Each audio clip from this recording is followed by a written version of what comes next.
for all the support from you and for all the friendship. Thank you very much.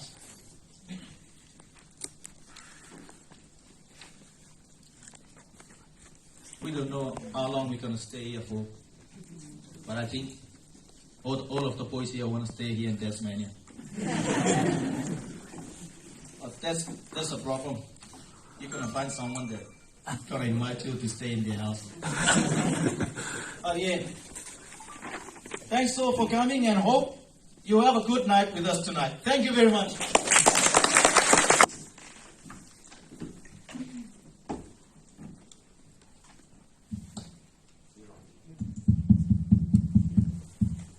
Good evening, everybody. First of all, just wanted to express my thanks and appreciation to all of you that are here today and to celebrate and commemorate our Independence Day. Today is mark our 42nd of anniversary of our independence. This is when we gained our independence from the British colonial. And in that time, the 12th of July, because today is different month, and so we decided for the boys and some of the communities unanimous to choose today as a significance of the independence instead of next month. Because typically next month is our Independence Day, but today is because we're trying to fit everybody with schedules and stuff, so we choose today as our independence. But it's a very honor and a privilege that all of you can be here and be part of our activity tonight. And so I've been asked to talk about a little bit about Kiribati and its independence. As I said before, in 1979, July the 12th, everybody can hear me now? So that's when we gained our sovereignty, independence from the Kingdom of United Kingdom. And since then, it become a very special day, that 12th of July, for all of the Kiribati people around the world to celebrate. As these guys,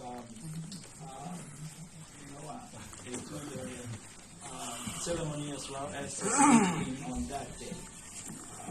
And so we are very grateful with our leaders back in the old days. They made a lot of effort and energy to gain that Independence Day from the British. And so now, today, sort of, is marked 42 years since we got the independence. That's all. That's my part that I sort of wanted to explain. And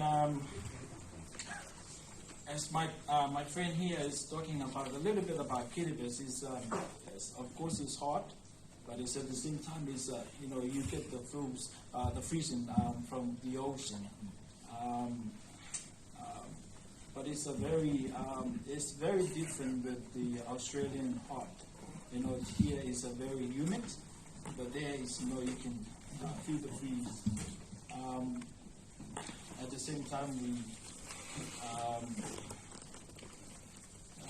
scary, but so there are a lot of scenarios that people talking about climate change in because of the rising sea level. And I think it's that's the topic now that has been spoken in Kiribati for a number of years, as the island is getting flooded. But it become a theory. So in my position on that theory of climate change, I guess it depends on how you interact with the people of Kiribati.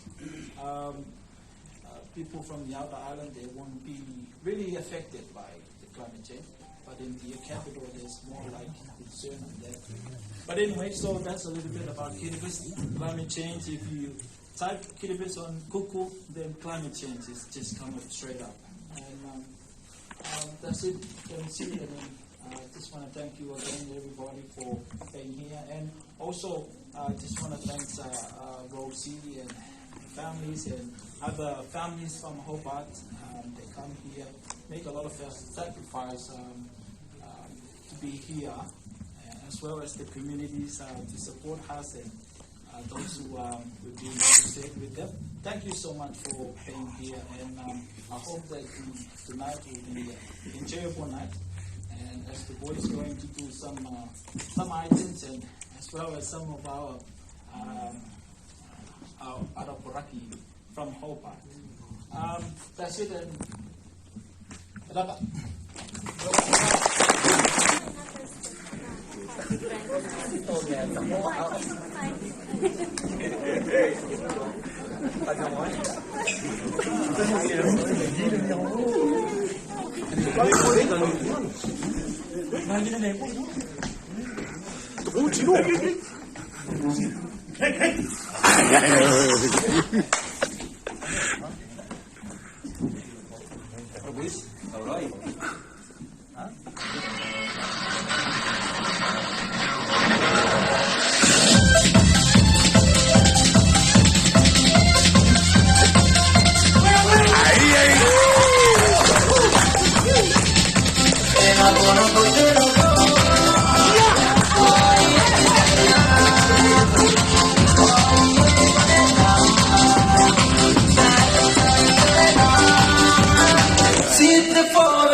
Sipuna